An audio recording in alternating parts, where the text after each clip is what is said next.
صحابی پوچھتا ہے جنت کی بنا کیسے ہوئی؟ جنت کی شے سے بنائی گئی۔ اب سنو رسول کیا بیان فرما رہے ہیں۔ اللہ اکبر۔ قال لابنۃ من ذهب ولابنۃ من فضہ، فرمایا کچھ اینٹیں سونے کی تھی، کچھ چاندی کی تھی۔ کچھ اینٹیں سونے کی تھی اور کچھ اینٹیں چاندی کی تھی۔ وملاۃها المسک الاصفر، اور جو گارا تھا نا، جو مسالہ جوڑنے کے لیے تھا، وہ خالص کستوری کا تھا۔ خالص کستوری، ملاوٹ والی نہیں، خوشبودار کستوری کا تھا۔ وحسباؤها اللؤلؤ والیاقوت، اور جو بجری تھی وہ موتی اور ہیروں کی تھی۔ یہ دیکھو جنت کی بنا حضور بیان کر رہا ہے، اس کی جو بجری ہے وہ موتیوں کی ہے اور ہیروں کی بنائی گئی ہے۔ وتربتها الزعفران، اور جو اس کی مٹی ہے وہ زعفران کی ہے۔ جو مٹی ہے، فرش ہے، وہ کس کا ہے؟ زعفران کا۔ یہاں تو لینے جائے نا تولوں میں تو 1500 روپے تولہ زعفران، نہیں 1500 میں ملے گا، کوئی حکیم ہو تو وہی بتا سکتا ہے کہ کتنے ہزار روپے تولہ ہے، اور پھر بھی وہ بھی یقین نہیں ہوگا کہ یہ خالص ہے کہ یہ ناخالص ہے۔ لیکن جنت کی ساری زمین زعفران کی، اینٹیں سونے کی اور چاندی کی، گارا کستوری کا، اور اس کے اندر جو بجری ڈالی گئی ہے وہ ہیرے اور جواہر کی۔ اللہ اکبر۔ یہ دیکھیے جنت کی بنا حضور بیان فرما رہے ہیں۔ آگے فرمایا من يدخلها ينعم ولا يباس، جو داخل ہوگا پھر وہ جنت کی نعمتیں پائے گا اور کبھی بھی وہاں بوڑھا نہیں ہوگا۔ وَيَخْلُدْ، اور ہمیشہ رہے گا۔ وَلَا يَمُوتُ، تو کبھی موت نہیں آئے گی۔ وَلَا يُبْلَى ثِيَابُهُمْ، کپڑے پرانے نہیں ہوں گے۔ وَلَا يُفْنَى شَبَابُهُمْ، جوانی ڈھلے گی نہیں، جوانی بھی قائم رہے گی، کپڑے بھی پرانے نہیں ہوں گے، بڑھاپا بھی نہیں آئے گا، موت بھی نہیں آئے گی، اور جنت سے نکالا بھی نہیں جائے گا۔ یہ کس شخص کو ملے گا؟ جو حضور کی نوکری کرے گا، جو حضور کی غلامی میں جیے گا، حضور کی غلامی میں مرے گا۔ یہاں تو کسی کی 2 کنال کی کوٹھی ہو نا تو وہ بہانے بتاتا پھرتا ہے کہ میں یار بڑے پیسے لگ گئے۔ کیا ہوا ہے؟ وہ یار 2 کنال کی کوٹھی شروع کر بیٹھا تھا، 3 کروڑ روپیہ لگ گیا۔ ایک بندے نے 11 کنال کی کوٹھی شروع کی، ابھی مکمل نہیں ہوئی ہے، وہ 6 مرتبہ مجھے بتا چکا ہے کہ اتنے پیسے لگ گئے ہیں، بس جو ہے وہ بھی مکمل ہی نہیں ہو رہی۔ تو جس کے پاس 11 کنال کی کوٹھی ہو وہ تو پھولے نہیں سماتا کہ میرے پاس 11 کنال کی کوٹھی ہے، 10 کنال کی کوٹھی ہے، 1 ایکڑ کی کوٹھی ہے، 2 ایکڑ کی ہے، لیکن جنت کے محل یہ تو اینٹوں سے ہے نا، اور وہ بھی بڑا امیر بھی ہو، لیکن جو بنیادوں میں اینٹیں لگاتا ہے وہ کھنگر ہی لگاتا ہے، وہ اول اینٹ بنیادوں میں نہیں لگاتا۔ لیکن اللہ نے جنت میں جو محل بنایا ہے اس کی بنیادوں میں بجری نہیں، ہیرے بھرے ہیں اور موتی بھرے ہیں۔ اللہ اکبر۔ یا کہتے ہیں یار اوپر پلستر کاری دینا ہے نا تو 9 ایک کا مسالہ ڈال لو، وہ بھی کہتے ہیں 9 دابڑے ریت کے اور 1 دابڑا سیمنٹ کا۔ یار اوپر پلستر بھی تو کرنا ہی کرنا ہے نا، تو کوئی بات نہیں ہے، بڑی مضبوط ہو جائے گی، اور سریا بیم ڈالنا ہے تو 2 سریے کافی ہیں۔ لیکن وہاں دیکھو کہ جو مسالہ ہے وہ کس چیز کا ہے؟ کستوری کا، اور کستوری بھی ملاوٹ والی نہیں ہے۔ ذرا دیکھو حدیث کے لفظ، وَمَلَاتُهَا الْمِسْكُ الْأَزْفَرُ، حضور فرماتے ہیں کہ کستوری لگی ہوئی ہے اس کے مسالے میں، اس کے گارے میں کستوری لگی ہوئی ہے، اور فرمایا وہ بھی ناخالص نہیں ہے، وہ بھی خالص لگائی گئی ہے۔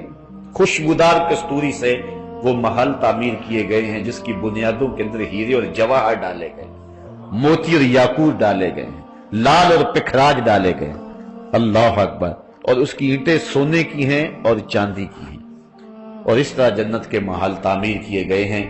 اور پھر جو اس محل میں جائے گا نہ مرے گا، نہ بوڑھا ہوگا، نہ کپڑے پرانے ہوں گے، نہ گرد اڑے گی، نہ لباس پھٹے گا، اور نہ ہی وہاں سے وہ نکالا جائے گا۔ اللہ حضور کے صدقے ہمیں جنت کی بہاریں عطا فرمائے۔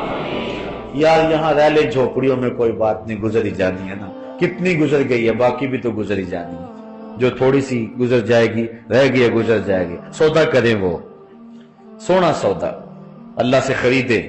اللہ اکبر، اللہ اکبر۔ اللہ تعالیٰ اپنے خاص کرم سے ہمیں وہ نصیب فرمائے اچھا ہم اچھے تو نہیں ہیں، اعمال بھی اچھے نہیں ہیں، تو شیخ سعدی شرازی علیہ رحمہ کا مجھے شعر یاد آیا، میرے والد گرامی اس کو بڑے ذوق سے پڑھا کرتے تھے۔ شنیدم کے در روز امید و بیم، شنیدم کے در روز امید و بیم، بداں را بنیکاں ببخشد کری۔ شیخ سعدی کہتے ہیں میں نے سنا ہے قیامت کے دن اللہ تعالیٰ بروں کو نیکوں کے صدقے بخش دے گا، اس لیے من گرچہ از پاکاں نیم با پاکاں بستہ۔ ایک شیخ کہتا ہے کہ میں اگرچہ پاک نہیں ہوں لیکن پاکوں کے ساتھ جڑا ہوا تو ہوں نا، میں حضرت شاہ نقش بند بخاری کی لڑی سے وابستہ تو ہوں نا، اس لیے اللہ میرے اوپر کرم فرما دے گا۔ کبھی آپ نے دیکھا ہے گلدستہ جو بازار میں بکتا ہے پھولوں کا، تو اس کو جو باندھا ہوا ہوتا ہے وہ تو گھاس سے باندھا ہوا ہوتا ہے، تو جو قدر و قیمت ان پھولوں کی ہے وہی گھاس کی ہو جاتی ہے۔ شیخ سعدی نے یہاں ایک اور مثال دی، فرماتے ایک دن میں حمام میں گیا تو میں نے مٹی سونگھی تو اس سے خوشبو آ رہی تھی، میں نے کہا تو مشک ہے یا عنبر؟ اس نے کہا میں مٹی ہوں، لیکن جمال ہم نشی در من اثر کر بگر نہ من ہما خاکم کے ہستم، میں چند دن پھول کی جڑوں میں بیٹھی رہی ہوں اور میرے ہم نشی کا جمال میرے اندر تاثیر کر گیا ہوں، تو اوقات کی مٹی، ذات کی مٹی، لیکن پاکوں کی سنگت اور صحبت اور پھولوں کی خلوت اور پھولوں کی جلوت نصیب ہو گئی اور میرے من میں خوشبو بس گئی۔ اس لیے اللہ والوں کی صحبت اور نیک لوگوں کی سنگت اور ان کے ساتھ نسبت انشاءاللہ مٹی کو بھی قیمتی کر دے گا اور ہماری خاک بھی ٹھکانے لگ جائے گی۔ اللہ اپنے کرم سے، اپنے فضل سے ہمیں اپنی رحمتوں کا حصار اور سایہ نصیب فرمائے۔ وَأَنْهُ، اور انہی سے یعنی حضرت ابو ہریرہ سے ہی ایک دوسری روایت ہے، قال قال رسول اللہ صلی اللہ علیہ وسلم ما فی الجنت شجرۃ الا وساقها من ذهب، رواہ ترمذی۔ یہ بھی ترمذی کی روایت ہے، پہلی روایت ترمذی، احمد اور دارمی کی تھی۔ حضرت ابو ہریرہ فرماتے ہیں جنت میں کوئی درخت ایسا نہیں ہے کہ جس کا تنا جو ہے وہ سونے کا نہ ہو۔ جنت کے ہر درخت کا تنا کس کا ہے؟ سونے کا۔ واہ واہ، کیسی اللہ تعالیٰ نے جنت سجائی اور سنواری۔ پھر فرمایا وَعَنْهُ، انہی سے روایت ہے، قال قال رسول اللہ صلی اللہ علیہ وسلم ان فی الجنت 100 درجہ ما بین کل درجتین 100 عام، رواہ ترمذی۔ یہ بھی ترمذی کی روایت ہے۔ امام ترمذی فرماتے ہیں کہ جنت میں 100 درجے ہیں۔ کتنے درجے ہیں؟ 100 درجے، اور ایک درجے سے دوسرے درجے کا فاصلہ 100 سال کا ہے۔ اب بتاؤ کہ آخری درجے تک جاتے ہوئے کتنا عرصہ لگے گا؟ یہ درجے اللہ تعالیٰ جنت میں رکھے ہوئے ہیں اور اپنے پاک بندوں کو اللہ تعالیٰ ان درجوں میں رکھے گا اور انہیں رحمتوں سے نوازے گا۔ وعن ابی سعید رضی اللہ تعالیٰ عنہ، حضرت ابی سعید خدری سے روایت ہے، قال قال رسول اللہ صلی اللہ علیہ وسلم انا فی الجنت 100 درجہ لو ان العالمین اجتمعوا فی احداہن لواسعتہم۔ کہتے ہیں کہ جنت میں 100 درجے ہیں اور اگر ساری خدائی، ساری کائنات ایک درجے میں چلی جائے تو سما جائے، لیکن اللہ نے 100 درجے بنائے ہوئے ہیں جنت۔ وعنہ، حضرت ابو سعید خدری سے ہی روایت ہے، یعنی نبی صلی اللہ علیہ وسلم وہ حضور سے روایت کرتے ہیں، فی قولہ تعالی، اللہ تعالیٰ کا یہ قول، وفرش مرفوع، جو جنت میں فرمایا گیا کہ قالین بچھے ہوئے ہوں، جنت میں فرش بچھے ہوئے ہوں گے۔ قال ارتفاعها لکما بین السماء والارض مسیرۃ 500 سنہ، کہا کہ وہ جو فرش بچھے ہوئے ہوں گے ان کی بلندی اتنی ہوگی کہ جتنی زمین اور آسمان کے درمیان ہے۔ اللہ اکبر، مسیرۃ 500 سنہ، اور لمبائی میں اتنے ہوں گے کہ 500 سال چلتے رہیں تو ایک قالین کا ٹکڑا بھی ختم نہیں ہوگا۔ اللہ اکبر۔ وعنہ، انہی سے روایت ہے، اور یہ روایت بڑی خوبصورت، قال قال رسول اللہ صلی اللہ علیہ وسلم ان اول زمرۃ يدخلون الجنہ یوم القیامہ ضوء وجوہہم علی مثل ضوء القمر لیلۃ البدر۔ حضور فرمایا جنت میں پہلا گروہ جو جائے گا ان کے چہرے ایسے چمک رہے ہوں گے جس طرح چودھویں کا چاند چمکتا۔ یہ انبیاء علیہ السلام کا گروہ ہوگا۔ وزمرۃ الثانیہ، اور جو دوسرا گروہ جائے گا، علی مثل احسن کوکب دری فی السماء، تو وہ ایسے ان کے چہرے چمکتے ہوں گے جس طرح آسمان پر جو ہے وہ روشن ستارہ چمکتا ہے۔ لکل رجل منہم زوجتان، اور ہر شخص کی مخصوص دو بیویاں ہوں گی۔ ویسے تو 70 حوریں بھی دی جائیں گی دنیا پر جو اس کی ازواج ہیں، اگر اعمال صالح ہوئے ان کے تو ایمان کے ساتھ اس دنیا سے چلی گئی تو وہ بھی جنت میں جائیں گی، لیکن اس کے علاوہ مخصوص دو بیویاں اس کو عطا کی جائیں گی۔ علی کل زوجۃ 70 حلہ، ہر زوجہ نے 70 لباس پہنے ہوئے ہوں گے۔ کتنے لباس پہنے ہوں گے؟ 70 لباس۔ یرا مخ ساقہا من برائہا، اور ان کی پنڈلی کے اندر ہڈی اور ہڈی کے اندر جو گودا ہے وہ 70 لباسوں سے بھی جھلک رہا ہو، یعنی اس قدر اس کی سفیدی اور اس قدر جو ہے اس کی چمک اور اس کی روشنی اور اس کی نورانیت ہوگی۔ اس کو بھی امام ترمذی نے اپنی سند کے ساتھ روایت کیا۔ وعن انس، حضرت انس سے روایت ہے، قال یؤتی المؤمن فی الجنۃ قوۃ کذا و کذا من الجماع، قیل یا رسول اللہ اوا یتیک ذلک، قال یؤتی قوۃ 100۔ حضور نے فرمایا جنت میں مومن کو قوت دی جائے گی اتنی مردانہ قوت۔ قیل یا رسول اللہ اوا یتیک ذلک، عرض کی حضور کیا وہ طاقت رکھے گا؟ قال یؤتی قوۃ، فرمایا ہاں اس کو طاقت اس کی دی جائے گی 100، یعنی جس طرح کہ 100 آدمیوں کی قوت ہے اس طرح ایک مومن کو جنت میں یہ قوت اور طاقت دی جائے گی۔ وعن سعد بن ابی وقاص، حضرت سعد بن ابی وقاص روایت کرتے ہیں ان النبی صلی اللہ علیہ وسلم، حضور سے، انہو کہتے ہیں حضور نے فرمایا، قال لو انا ما یکل ظفر مما فی الجنت بدأ لتا زخرفت له ما بین خوافق السماوات والارض ولو ان رجلا من اہل الجنت اطلع فبدأ صابره لطمس ضوءه ضوء الشمس کما تطمس الشمس ضوء النجوم، رواہ الترمذی۔ حضور نے فرمایا کہ جب آدمی کے ناخن ہوں تھوڑے سے تو کچھ میل وغیرہ ناخن میں پھنس جاتی ہے، وہ جو جنتی کے ناخنوں کے نیچے چیز ہوگی وہ میل تو نہیں ہوگی، وہ تو مشکی ہوگی نا، وہاں میل تو ہوگی، تو وہ اتنی قیمتی ہے۔ یعنی جنتی کی باقی نعمتیں تو ہیں جو صرف ناخنوں کے نیچے جو میل آپ سمجھ لیں وہ جنت کی، وہ اتنی قیمتی ہے۔ ما یکلو ظفر مما فی الجنہ بدا لتز خارفت لہو ما بین خوافق السماوات والارض، فرماتے اگر وہ چھنک دے نا، وہ ایسے کر دے اور وہ نکل کے گرے، آسمان اور زمین تک جتنی جگہ ہے حتیٰ کہ زمین و آسمان کی جڑیں بھی روشن ہو جائیں، اب بتائیے کہ کتنی قیمت ہے اس کی۔ اللہ اکبر۔ اور آگے فرمایا وَلَوْ أَنَّ رَجُلًا مِّنْ أَهْلِ الْجَنَّةِ اطَّلَعَ فَبَدَأَ صَابِرُهُ، اور جنتی اگر اپنے کنگن ظاہر کر دے، یہ دنیا کے اوپر مردوں کے لیے لباس جو ہے زیور جائز نہیں ہے، صرف عورتوں کے لیے جائز ہے، مرد کو زیور کی ضرورت نہیں ہے، لیکن قیامت کے دن جنتیوں کو سونے چاندی کے کنگن پہنائے جائیں، آراستہ کیا جائے گا، رب ناز دیکھے گا، دنیا کے اوپر تم نے تکلیفیں اٹھائی تو کنگن پہنائے جائیں گے، اگر اس جنتی کے کنگن ظاہر ہو جائیں لَطَمِسَ ضَوْءُهُ ضَوْءَ الشَّمْسِ، اللہ اکبر، تو سورج کی جو روشنی ہے ختم ہو جائے۔ کس طرح؟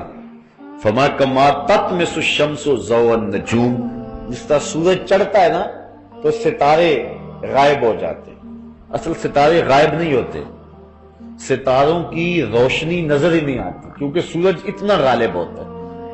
یہ کتنی روشنی ان کی نظر آ رہی ہے، یہ ٹیوب لائٹ ہے، یہ باہر جو جل رہی ہے، اگر سورج چڑھ جائے تو دن کو یہ لائٹیں آپ جلائیں باہر دھوپ میں تو وہ جلتا ہوا بلب کو روشنی دیتا ہے، روشنی دیتا ہے، لیکن سورج کی روشنی اتنی غالب ہوتی ہے کہ ہمیں نظر نہیں آتی۔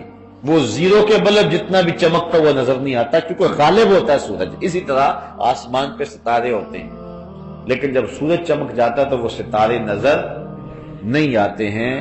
جس طرح سورج چمکے تو ستارے نظر نہیں آتے، تو حضور نے فرمایا اگر جنتی کا کنگن ظاہر ہو جائے تو سورج بھی نظر نہ آئے، اتنی روشنی پھیل جائے، اتنا اجالا ہو جائے۔ اللہ اکبر کبیر۔ وعن ابی ہریرہ قال قال رسول اللہ صلی اللہ علیہ وسلم، حضرت ابو ہریرہ سے روایت ہے، یہ بھی امام ترمذی اور سنن دارمی نے روایت ہے۔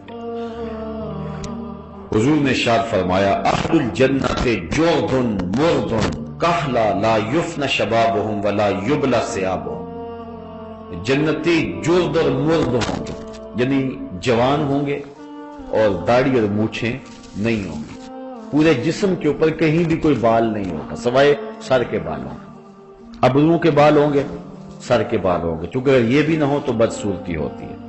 باقی یہ بازوؤں کے اوپر، ٹانگوں پہ، باقی اعضائے بدنیہ کے اوپر جو بال ہیں، داڑھی کے بال، یہ کچھ بھی نہیں ہوگا، بال کوئی نہیں ہوگا، صرف چند انبیاء علیہ السلام کی داڑھی ہوگی اعزاز و تکریم کے لیے، باقی سارے لوگ جو ہے وہ جرد اور مرد ہوں گے، جوان ہوں گے اور ریش نہیں ہوگی، کہلا اور آنکھوں میں قدرتی سرمے کی دھاریاں لگی ہوئی ہوں، لا یفنا شبابہم اور شباب ڈھلے گا نہیں، ولا یبلا ثیابہم اور کپڑے بھی پرانے نہیں ہوں گے۔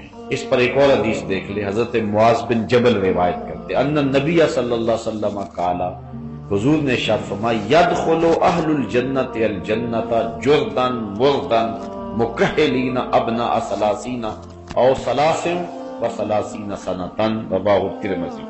حضور فرمایا جنتی جنت میں جب داخل ہوں گے تو بے بال ہوں گے، جوان ہوں گے، آنکھوں میں قدرتی سرما لگا ہوا ہوگا، 30 سال کی عمر ہوگی، اور ثلاثین و ثلاثین یا 33 سال کی عمر ہوگی۔ زیادہ لوگوں کا قول یہی ہے کہ حضرت عیسیٰ علیہ السلام جب آسمان پہ اٹھائے گئے تھے تو ان کی 33 سال عمر تھی، 33 سالہ جوان ہوں گے، لیکن 33 سال کے اندر جا کر کچھ آثار بڑھاپے کے پیدا ہونے لگ جاتے، لیکن ایسا نہیں ہوگا، لیکن عمر 33 سال کے لگ بھگ ہوگی، جرد اور مرد ہوں گے، بڑھاپے کے آثار نہیں ہوں گے، کپڑے جو ہیں وہ پرانے نہیں ہوں گے، چھوٹے نہیں ہوں گے، سرما لگا ہوا ہوگا۔ اللہ اکبر۔ تو اس حالت کے اندر جو ہے جو بھی جنت میں جائے گا، اگر کوئی بوڑھا بھی ہے تو جنت میں جوان ہو کے جائے گا۔ اس لیے ایک عورت آئی حضور کے پاس، بوڑھی خاتون، عرض کی حضور میرے لیے دعا کرو میں جنت میں چلی جاؤں۔ فرمایا بوڑھی عورتیں جنت میں نہیں جائیں۔ اچھا اس نے رونا شروع کر دیا، فرمایا نہیں بوڑھی عورت تو جنت میں جا ہی نہیں سکتی، اس نے اور رونا شروع کر دیا۔ پھر آقا مسکرائے، فرمایا جو بھی جائیں گی جوان ہو کے جائیں گی، بوڑھی کوئی نہیں جائے گی۔ تو یہ حضور کا مزہ تھا جو حضور کبھی کبھی فرما لیا کرتے تھے۔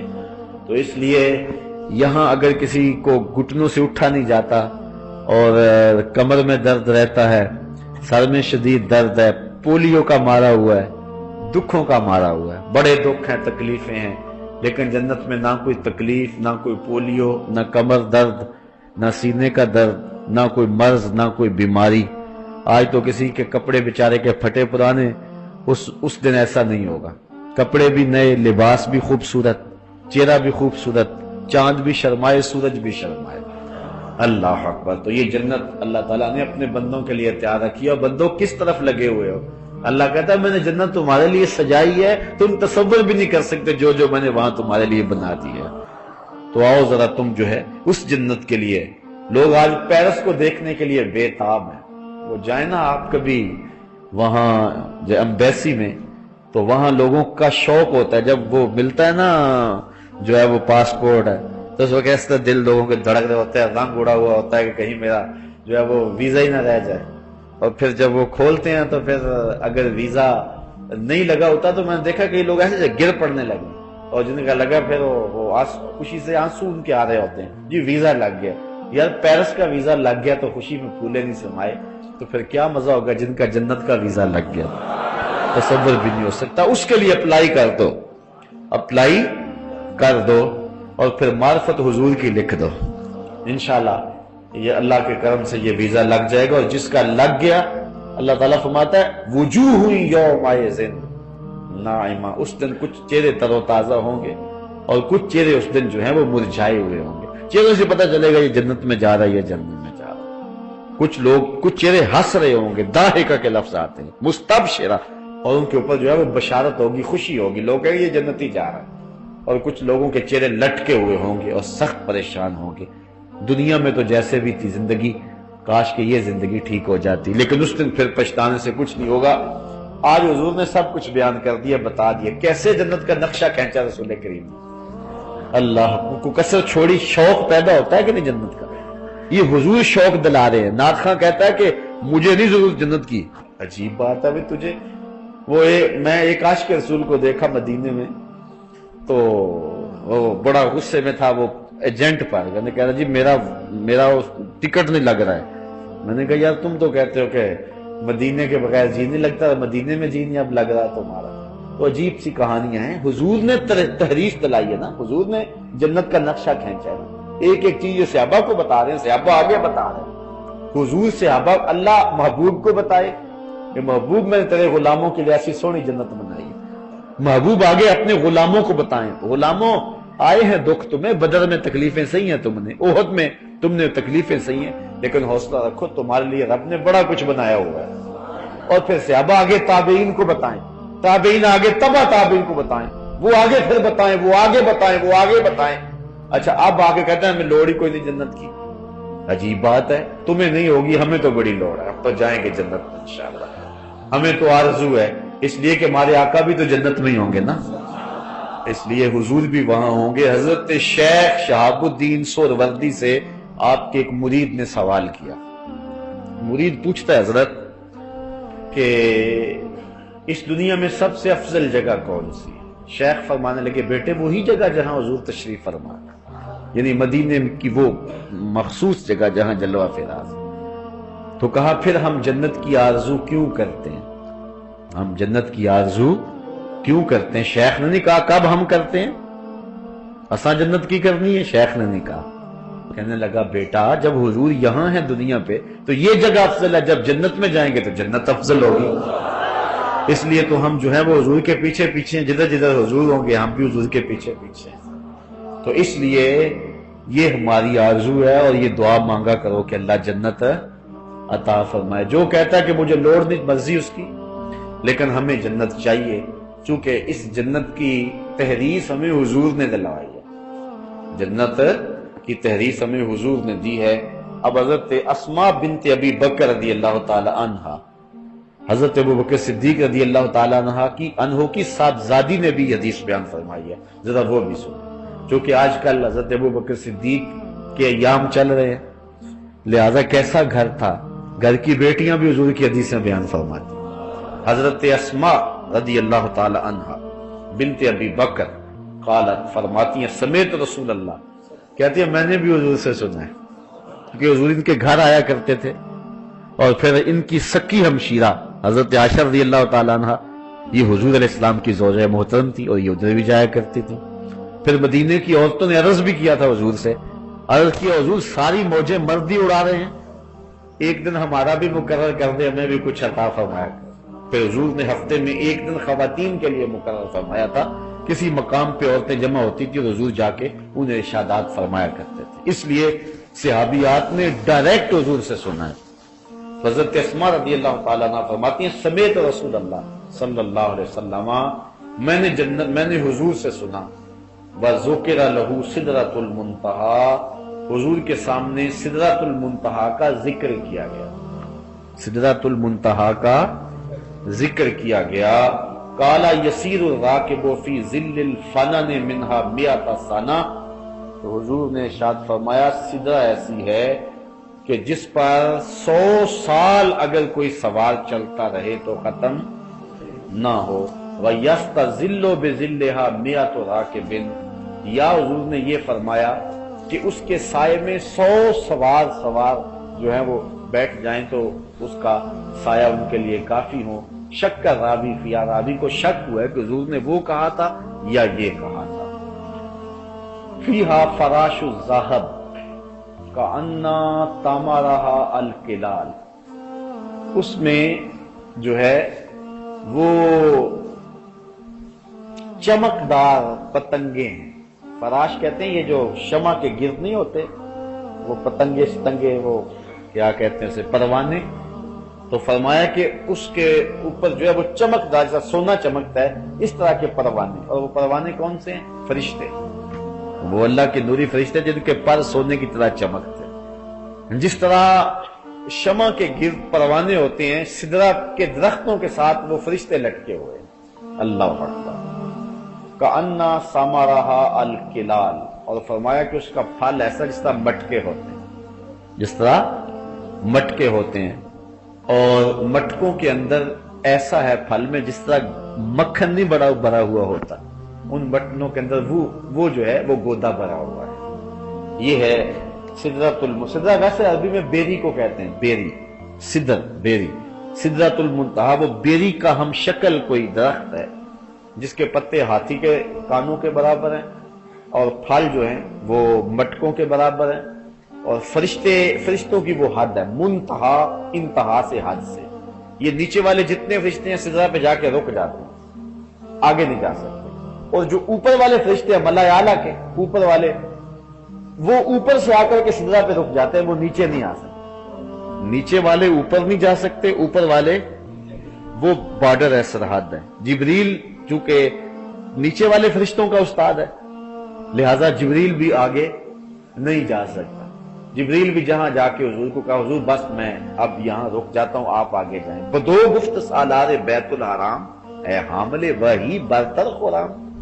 حضور نے کہا وحی لایا کرتا تھا، اب آنا آگے. جو در دوستی مخلصم یافتی، انانم سے صحبت چرات آفتی. مجھے تو نے مخلص پایا، میں نے نبیوں کی امامت کروائی ہے، تیرا ہاتھ پھر بھی نہیں چھوڑا، تو اب تم میرا ساتھ کیوں چھوڑ رہے ہو؟ عرض کی اگر یکسر موئے برتر پرم، فروغ تجلا بسوزت پرم، لو دنو تو خط وطن لا ترک تو. اگر میں ایک بال بھی آگے بڑھوں تو جل کے راکھ ہو جاتا ہوں. جبریل بھی رک گئے، نور بشر دا جھگڑا چلیا تے سدرہ تے جا کے گل مک گئی.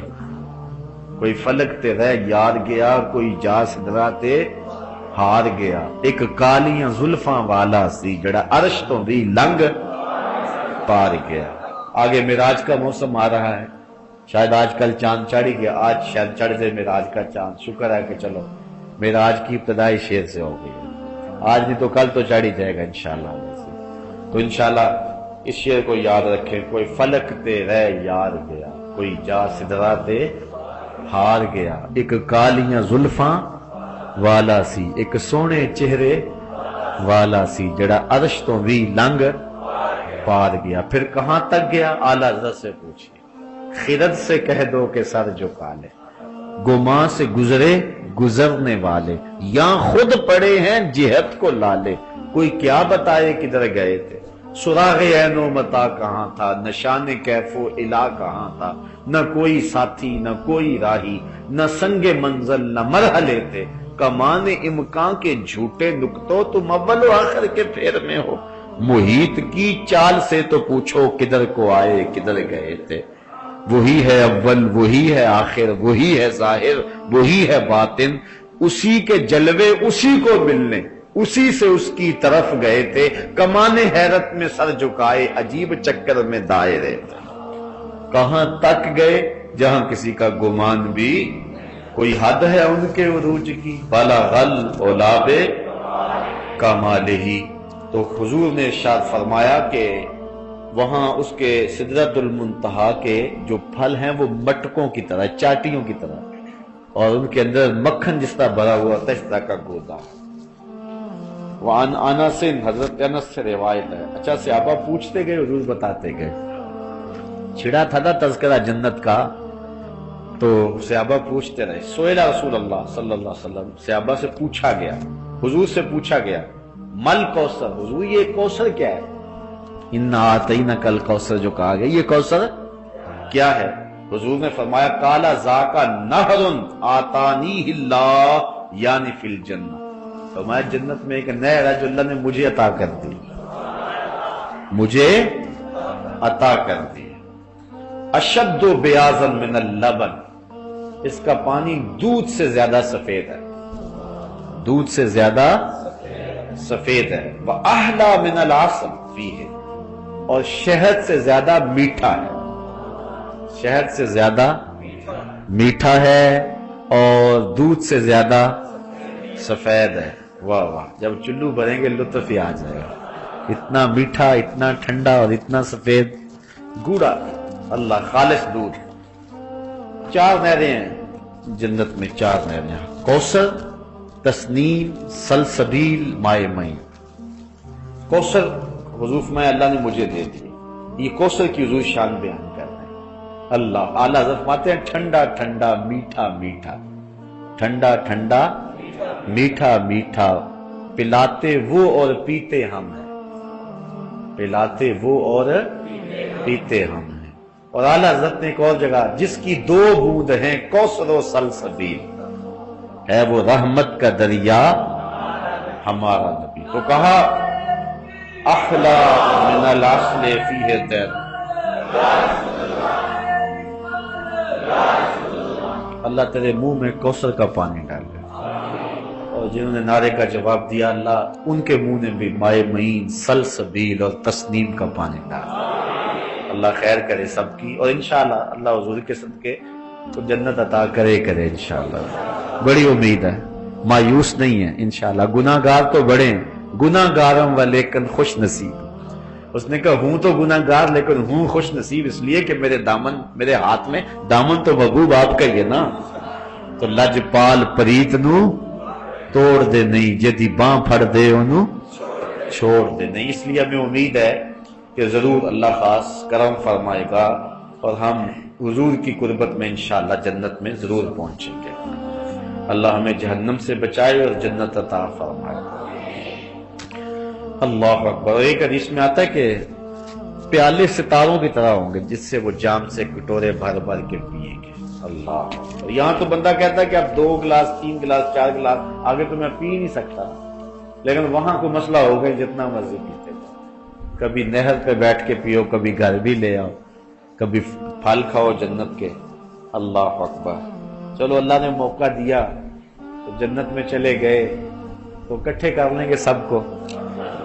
آج کل تو لنگر کا مسئلہ ہوتا ہے نا کہ لنگر اتنا زیادہ کہاں سے پکائیں، وہ ادھر سے نہر کے کنارے پہ درس قرآن کر لیا کریں انشاءاللہ، حوض کوثر کے کنارے پیتے جاؤ اور سنتے جاؤ۔ اللہ اکبر۔ پھر انشاءاللہ یہ مجلس یاد آئے گی، اللہ نے اگر نصیب کیا، اللہ اپنے کرم سے نصیب فرمائے۔ امید رکھے انشاءاللہ اللہ خیر کے دروازے کو۔ تیرن فیہ تیرن آناکہا کآناک الجزر، حضور نے فرمایا حضرت انس سے، کہا وہ جو جنت ہے نا، جنت ہے اس میں وہ کوثر کی نہر ہے جو دودھ سے زیادہ سفید ہے اور شہد سے زیادہ مٹھی ہے۔ یہاں جو نہریں ہوتی ہیں ان میں مچھلیاں ہوتی ہیں اور مرغابیاں ہوتی ہیں، تو اس میں بھی ایک جانور ہوگا، اس میں بھی مرغابیاں ہوں گی۔ وہ کیسی ہوں گی؟ سنو حضور، کآناک الجزر، جس طرح اونٹ کی گردن ہوتی ہے اس طرح ہوں گی، شکل بڑی خوبصورت، اور اس طرح کے شتر مرغ ہوں گے۔ اچھا، قال یا رسول اللہ، قال عمران، حضرت عمران نے کہا ہذہ لناعمۃ، قال رسول اللہ صلی اللہ علیہ وسلم اکلتها انعم منها، عرض کی حضور پھر تو مزہ ہی آ جائے گا۔ حضرت عمران نے کہا، وہ بھی پاس ہی بیٹھے تھے، کہا کہ حضور پھر تو مزہ ہی آ جائے گا جب اس نہر کے اندر وہ جانور چل رہے ہوں گے، اونٹ کی گردن جتنے جانور اس طرح چل رہے ہوں گے۔ حضور نے فرمایا مزہ تو آئے گا لیکن جب کھاؤ گے تو اور ہی آئے گا، یعنی وہ جو جانور ہے وہ شکار بھی کرو گے، اس کو بھونو گے بھی، اس کو کھاؤ گے بھی۔ تو حضور نے ارشاد فرمایا اکلتھا انعم منہا، فرمایا جب کھاؤ گے نا جانور پھر سمجھ آئے گی کہ یہ لطف کیا ہے اس کا۔ اللہ اکبر۔ مجھے ذرا تصور میں مجلس نبوی لاؤ نا، جب حضور بیان کر رہے ہوں گے اور صحابہ سن رہے ہوں گے اور یوں مکالمہ ہو رہا ہوگا، صحابہ پوچھ رہے ہوں گے، حضور بتا رہے ہوں گے۔ اللہ اکبر۔ اب اس پر ایک اور روایت حضرت بریدہ رضی اللہ تعالی عنہ سے سنیے، وقت زیادہ ہو گیا۔ ان رجلا قال یا رسول اللہ هل فی الجنت من خیل، اچھا عرب لوگ گھوڑوں سے بڑا پیار کرتے ہیں۔ ایک صحابی نے عرض کی حضرت بریدہ نے کہ کہتے ہیں ایک شخص نے عرض کی یا رسول اللہ جنت میں گھوڑے بھی ہوں گے، جنت میں گھوڑے بھی ہوں گے؟ قال ان اللہ ادخلک الجنہ فلا تشاء ان تحمل فیہا علی فرس من یاقوت یاقوتۃ حمراء یطیر بک فی الجنہ، کہ اللہ نے چاہا تو جنت میں گیا نا تو سرخ یاقوت کا بنا ہوا گھوڑا تجھے ملے گا جس پر بیٹھ کے تو جنت میں اڑے گا بھی، صرف دوڑے گا نہیں، وہ فضا میں پرواز بھی کرے گا۔ ایسو شیتا الا فعلتا، جہاں تو چاہے گا تو فرمایا وہ تجھے وہاں لے بھی جائے گا۔ وَسَأَلَهُ رَجُلًا، اچھا ایک آدمی اور اٹھ کے کھڑا ہو گیا، اس نے گھوڑے کی بات کی تو مجلس میں سے ایک آدمی اور اٹھ کے کھڑا ہو گیا۔ فقال یا رسول اللہ هل فی الجنت من ابل، حضور جنت میں اونٹ بھی ہوں گے؟ عرب اونٹ سے بڑا پیار کرتے تھے، اونٹ بھی ہوں گے؟ گھوڑے والے کی تو بات حضور نے بتا دی، اونٹ والے نے پوچھا اونٹ بھی ہوں گے؟ حضور نے ارشاد فرمایا سنو، قالا فلم یکن لہ ما قال لصاحبہ، اللہ اکبر، فلم یکن لہ ما قال لصاحبہ، جو گھوڑے والے کو حضور نے کہا نا وہ اونٹ والے کو نہیں کہا، حضور نے وہی جواب اس کو نہیں دیا، بلکہ کیا کہا؟ فقالا ان یدخلک اللہ الجنہ، اگر اللہ تجھے جنت میں داخل کرے، یکن لک فیہا مشتہت نفسک ولذت عینک، حضور نے صرف یہ نہیں کہا کہ تیرے لیے وہاں جو ہے وہ اونٹ ہوگا، کہا اگر تو جنت میں گیا نا اونٹ کیا جو بھی چاہے گا ہوگا، جو بھی، اگر خان صاحب کا پروگرام بنانا کہ پہرا دینا یہاں تو وہاں فرمایا جائے گا چل ان محلوں کا تو پہرا بھی دے لے، پہرے کی بھی ڈیوٹی لگا ہی دی جائے گی، جو چاہے گا اللہ تعالیٰ وہ پورا فرمائے گا۔ اور اگر ان کا یہ جی چاہا کہ کوئی درس قرآن ہی ہو جائے اور میرے ہاتھوں میں چٹے ہوں اور میں ایک ایک دروازے کو کھٹکھٹاؤں تو پھر اللہ یہ آرزو بھی ان کی پوری کر دے گا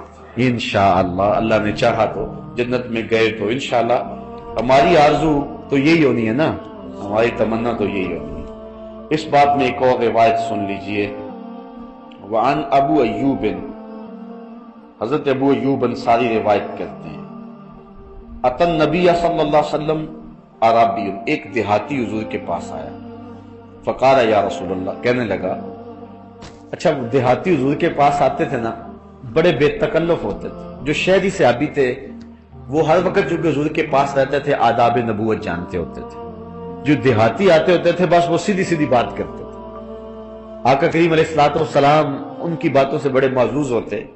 صحابی فرماتے کبھی کبھی کوئی دیہاتی آتا نا تو حضور کو پکڑ کر نا یہاں کپڑے سے تو کھینچتا اور کھینچ کے پوچھتا، یہاں تک کہ حضور کا کندھا نظر آتا، ہمیں اس پہ غصہ تو بڑا آتا اس نے کیا کیا ہے، ساتھ خوش بھی ہوتے چلو حضور کا کندھا تو دیکھ لیا نا، حضور کے کندھے کی بغلوں کی زیارت تو کر ہی لی ہے، اس کے اس انداز سے اس کے بھولے پن سے ہمارا بھی تو کام بن گیا ہے۔ تو کہتے ہیں کہ وہ عربی آیا، دیہاتی آیا، فقال یا رسول اللہ انی احب الخیل افی الجنہ خیل، میں گھوڑوں کو پسند کرتا ہوں تو کیا جنت میں گھوڑے ہوں گے؟ قال رسول اللہ صلی اللہ علیہ وسلم، حضور نے فرمایا ان ادخلت الجنہ، اگر تو جنت میں گیا، اوتیت بفرس من یاقوتۃ لہ جناحان، تو تجھے یاقوت کا بنا ہوا گھوڑا دیا جائے گا جس کے دو پر ہوں گے، جس کے دو، فحملت علیہ، تو تجھے اپنے اوپر سوار کر لے گا، ثم طار بک حیث شئت، پھر جہاں تو چاہے گا تجھے اڑا کے وہ لے جائے گا۔ اس کو بھی ترمذی نے روایت کیا ہے۔ اب ایک اور روایت سن لیجئے، باقی انشاءاللہ اگلے درس قرآن کے موقع پہ۔ حضرت بریدہ ہی روایت کرتے ہیں، یہ روایت بڑی ٹھنڈ ڈالنے والی روایت ہے، اور میرے والد گرامی رحمت اللہ تعالی علیہ بڑی کثرت کے ساتھ یہ روایت بیان کیا کرتے تھے اور بڑے خوبصورت نکتے بیان کیا کرتے تھے۔ اب وقت سمٹ گیا، اب اس پر میں تھوڑی سی گفتگو کرتا ہوں۔ کہتے ہیں کہ حضور نے ارشاد فرمایا، قال قال رسول اللہ، کس نے ارشاد فرمایا؟ رسول اللہ نے، حضور نے ارشاد فرمایا۔ کیا ارشاد فرمایا؟ سنو، اہل الجنت 20 و 100 صف، حضور فرمایا جنت میں 120 صفیں ہوں گی۔ کتنی صفیں ہوں گی؟ 120 صفیں ہوں گی، بڑی لمبی، لاکھوں کروڑوں میلوں لمبی ہوں گی، لیکن ہوں گی 120۔ اچھا، 80 منہا من ھذہ الامہ، ان 120 صفوں میں جو 80 صفیں ہیں فرمایا وہ میری امت کے لیے ہوں گے، 80 صفیں میری امت کے لیے وَأَرْبَعُونَ مِن سَائِرِ الْأُمَمِ، اور باقی 40 حضرت آدم علیہ السلام سے لے کر حضرت عیسیٰ تک جتنی امتیں، سب کی امتوں کی صفیں کتنی ہوں گی؟ 40۔ اور حضور کی اکیلی امت کی کتنی صفیں ہوں گی؟ جو پوری امت کو مشرک بنا دینے لگے ہیں، مجھے بتائیں وہ بھر لیں گے 80 صفیں؟ جو قبروں پہ گیا وہ بھی مشرک، جس نے نبی کا وسیلہ مانگ لیا وہ بھی مشرک، جس نے یا رسول اللہ کہہ دیا وہ بھی مشرک، جو پوری امت کو 14 صدیوں سے لے کر کے ان کے شرک کے فتوے سے کوئی نہیں بچتا۔ سیدھی سادی بات ہے، سادہ سا استدلال میرے والد گرامی کیا کرتے تھے، کہتے تھے یہ پوری دنیا کو جو مشرک بنا رہے ہیں یہ بھر لیں گے 80 صفحے بھر لیں گے، ان سے تو ایک بھی پوری نہیں ہو سکتی، 2.5 ٹوٹل تو ہیں۔ تو ان 80 صفوں کو کون بھرے گا؟ ان 80 صفوں کو حضور کے نوکر ہی بھریں گے نا، حضور کے غلام ہی بھریں گے نا۔ تو حضور نے فرمایا 120 صفیں کل ہوں گی، 80 صفیں میری امت کی ہوں گی، باقی 40 صفیں 1 لاکھ اور کئی ہزار نبیوں کی امتوں کی۔ اللہ اکبر، پیش حق مجدہ شفاعت کا سناتے جائیں گے، آپ روتے جائیں گے، ہم کو ہنساتے جائیں گے۔ وسعتیں دی ہیں خدا نے دامن محبوب کو، جرم کھلتے جائیں گے اور وہ چھپاتے جائیں گے۔ اس لیے باغ جنت میں محمد مسکراتے جائیں گے، پھول رحمت کے گریں گے، ہم اٹھاتے جائیں گے انشاءاللہ۔ اللہ نے چاہا حضور کے صدقے سے اللہ ہمیں اچھے عمل کرنے کی توفیق دے، کہ جس جنت کا نقشہ حضور نے کھینچا ہے اللہ ہمیں وہ جنت نصیب فرمائے، اور اللہ جس جہنم کا ذکر ہوا اللہ اس جہنم سے ہمیں محفوظ فرمائے، اس کے کرم سے ممکن ہے اللہ اپنی رحمتیں دے۔ وآخر دعوانا ان الحمد